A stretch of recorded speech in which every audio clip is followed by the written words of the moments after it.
കേരളത്തിൻ്റെ അഭിമാന പദ്ധതിയായ വിഴിഞ്ഞം അന്താരാഷ്ട്ര തുറമുഖം നാടിന് സമർപ്പിക്കുകയാണ്. തുറമുഖത്തിൻ്റെ വിശേഷങ്ങളുമായി മന്ത്രി വി എൻ വാസവൻ മീഡിയയോടൊപ്പം ചേരുകയാണ്. നമസ്കാരം മിനിസ്റ്റർ. നമസ്കാരം. അഭിമാനമായിട്ടുള്ള നിമിഷമാണ്. എങ്ങനെ കാണുന്നു ഈ നിമിഷത്തെ? നമ്മുടെ നാടിനെ സംബന്ധിച്ചോളം ഒരു ചരിത്ര മുഹൂർത്തത്തിന് നാട് സാക്ഷ്യം വഹിക്കുകയാണ്.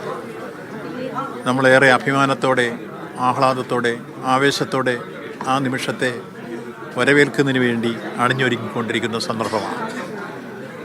നമ്മുടെ രാജ്യം നാളുകളിൽ ഒരുപക്ഷെ ലോകത്തിൻ്റെ നെറുകയിലേക്ക് എത്തിക്കുന്ന ഏറ്റവും സുപ്രധാനമായ ഒരു ഘടകമായി വിഴിഞ്ഞം അന്താരാഷ്ട്ര തുറമുഖം മാറുകയാണ്.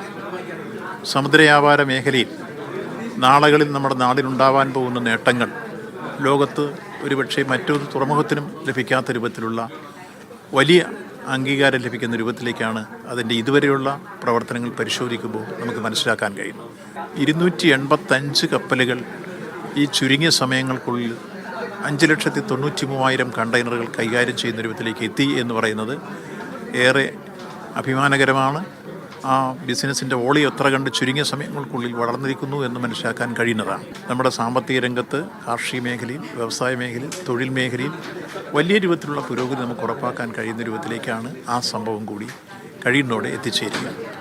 ഇനി ഇപ്പം നമ്മൾ 800 മീറ്റർ ബെർത്തും 3000 മീറ്റർ ബ്രേക്ക് വാട്ടറുമാണ് നിർമ്മിച്ചിരിക്കുന്നതെങ്കിൽ 2, 3, 4 ഘട്ടം എത്തുമ്പോഴേക്ക് 2000 മീറ്റർ ബെർത്തും ഏതാണ്ട് 3950 മീറ്റർ ബ്രേക്ക് വാട്ടറും ഉണ്ടാവേണ്ട സ്ഥിതി ഇപ്പോൾ കരാർ ചെയ്യപ്പെട്ട് കഴിഞ്ഞിരിക്കുന്നു. അതിനുവേണ്ടി 77.4 ഹെക്ടർ കടൽ കൂടി നമ്മൾ ഡ്രഡ്ജ് ചെയ്ത് സ്ഥലമേറ്റെടുക്കും.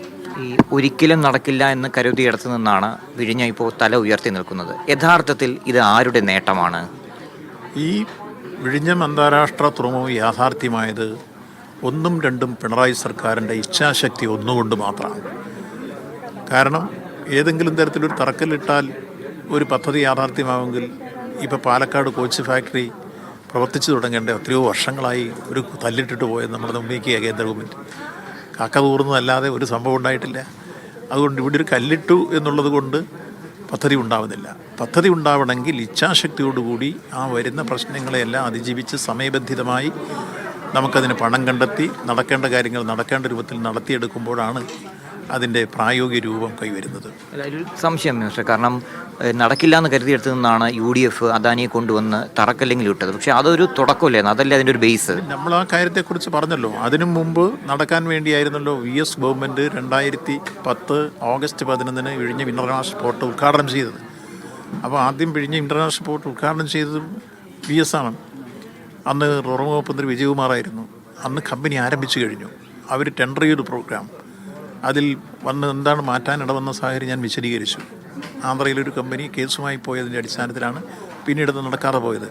വീണ്ടും ഈ കാര്യത്തിൽ സമ്മർദ്ദം ചെലുത്തി ഇടതുപക്ഷത്തു നിന്ന് വലിയ രൂപത്തിലുള്ള പ്രക്ഷോഭ സമരങ്ങൾ ഉയർന്നു വന്നപ്പോഴാണ് പബ്ലിക് പ്രൈവറ്റ് പാർട്ടിസിപ്പേഷൻ എന്ന രൂപത്തിൽ അദാനിയായിട്ടുള്ള കരാർ ഉമ്മൻചാണ്ടി ഗവൺമെൻറ് ഉണ്ടാക്കുന്നത്. ആ കരാറിൻ്റെ ഉള്ളടക്കത്തിൽ നമുക്ക് യോജിക്കാൻ കഴിയാത്ത ചില നിബന്ധനകളുണ്ടാകും. അത് നമ്മൾ ചൂണ്ടിക്കാണിച്ചിരുന്നു. അതേസമയത്ത് കരാറിനോട് നമുക്ക് വിയോജിപ്പില്ലായിരുന്നു. നടക്കണം, പദ്ധതി നടക്കണം, പക്ഷേ ഉള്ളടക്കത്തോട് വിയോജിപ്പുണ്ടായിരുന്നു.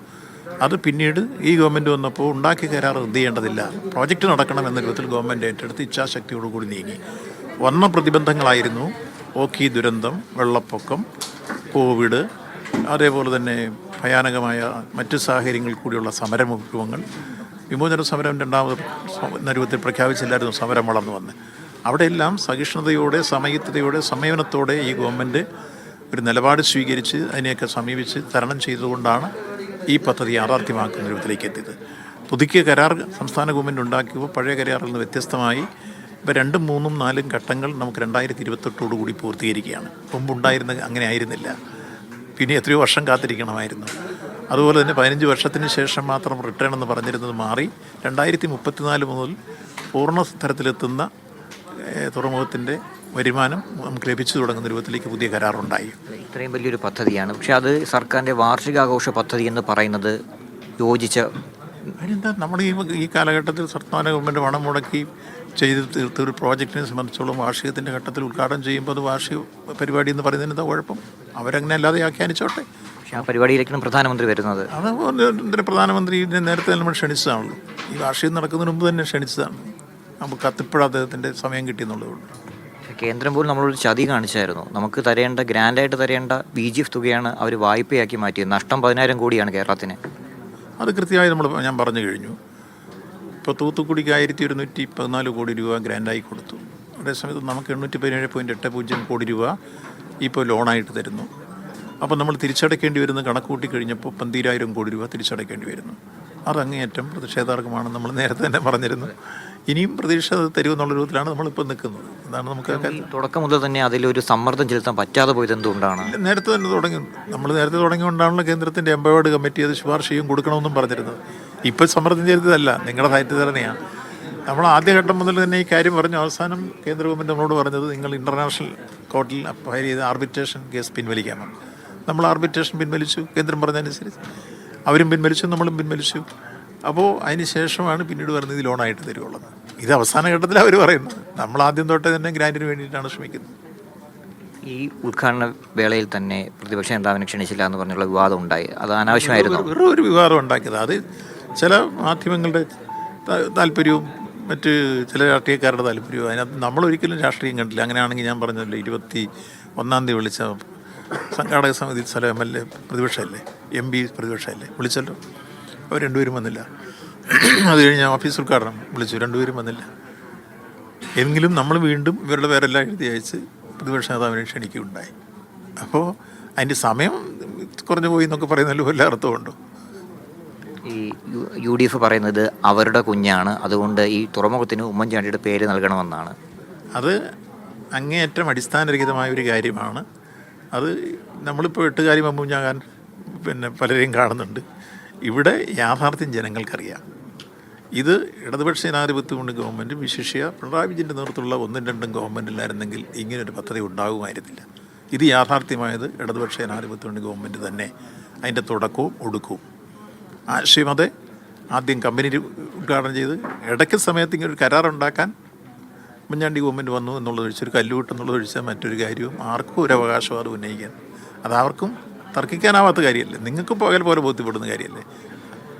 ഈ അവസാനമായിട്ടൊരു ചോദ്യം, നമുക്ക് ഈ തുറമുഖം ഇപ്പോൾ വന്നു കഴിഞ്ഞു, തുറമുഖം മാത്രം കൊണ്ട് കേരളം വികസിക്കുമോ? ഇതിൻ്റെ അനുബന്ധമായിട്ടുള്ള കാര്യങ്ങൾ നമ്മൾ ചെയ്യേണ്ടതല്ലേ? അതായത് റിംഗ് റോഡ് പൂർത്തിയാക്കണം, NH റോഡ് പൂർത്തിയാക്കണം, റെയിൽവേ കണക്ടിവിറ്റി ഉൾപ്പെടെ എല്ലാം കൊണ്ടുവരണം, അതുപോലെ തന്നെ വ്യവസായം വളർത്തണം. അപ്പോൾ അതിനു വേണ്ടി എന്തൊക്കെ ചെയ്യാൻ കഴിയും ഇനി? ഇല്ല, അത് ഞാൻ നേരത്തെ വിശദീകരിച്ചു കഴിഞ്ഞു. റെയിൽവേ കണക്ടിവിറ്റി എത്രയും വേഗം തന്നെ പൂർത്തീകരിക്കുന്നതിന് വേണ്ടിയാണ് നമ്മളിപ്പോൾ അവരുമായി, കൊങ്കൺ റെയിൽവേയുമായി DPRന് വേണ്ടിയുള്ള ധാരണയുണ്ടാക്കി. അവർ DPR തയ്യാറാക്കി തന്നു. അത് കേന്ദ്ര റെയിൽവേ മന്ത്രാലയം അംഗീകരിച്ചു. പിന്നീട് നമുക്ക് പരിസ്ഥിതി മന്ത്രാലയത്തിൻ്റെ അനുമതി കിട്ടായിരുന്നു. അതിപ്പോൾ കഴിഞ്ഞ മാർച്ച് 10 കിട്ടി. ഇനി അതിനകത്ത് ഭൂമി ഏറ്റെടുക്കൽ നടപടിയായിട്ട് മുന്നോട്ട് പോകും. അതിനാവശ്യമായ ഫണ്ട് നമ്മൾ മാറ്റിവെച്ചു. ആ പ്രക്രിയയിലേക്ക് നമ്മൾ കടന്നു കഴിഞ്ഞു. അപ്പോൾ അതുകൂടെ വന്നില്ലേ ഇത് പൂർത്തിയാവുള്ളൂ എന്ന് ഞാനിവിടെ വിശദീകരിച്ച് കഴിഞ്ഞല്ലോ. ഒരു പദ്ധതി ഉണ്ടാകുമ്പോൾ അതിൻ്റെ അനുബന്ധ കാര്യങ്ങളെല്ലാം കൂട്ടിച്ചേർത്ത് മാത്രമേ പദ്ധതി ഉദ്ഘാടനം ചെയ്യൂ എന്ന് പറയുന്നത് ശരിയല്ല. ഓരോന്നൊരു ഘട്ടം ഘട്ടമായിട്ടെല്ലാം പൂർത്തീകരിക്കുക. ഇപ്പോൾ 1-ാം ഘട്ടം തീർന്നു, ഫസ്റ്റ് ഫേസേ തീർന്നുള്ളൂ. 2028 എത്തുമ്പോഴേക്കാണ് പൂർണ്ണാർത്ഥത്തിൽ. ആ സമയത്ത് റെയിൽവേ കണക്ടിവിറ്റിയും റോഡ് കണക്ടിവിറ്റിയും ഉണ്ടാവണമെന്ന് നമ്മൾ പറയുന്നത് ശരിയാണ്. അതിനുവേണ്ടിയുള്ള ശ്രമങ്ങൾ ആരംഭിച്ചു. യുദ്ധകാലാടിസ്ഥാനത്തിൽ അതിൻ്റെ പ്രവർത്തനങ്ങൾ നടന്നുകൊണ്ടിരിക്കുന്നു. നന്ദി മിസ്റ്റർ. തിരുവനന്തപുരത്ത് നിന്ന് ക്യാമറ പേഴ്സൺ കണ്ണനോടൊപ്പം RB സനു, മീഡിയ 1.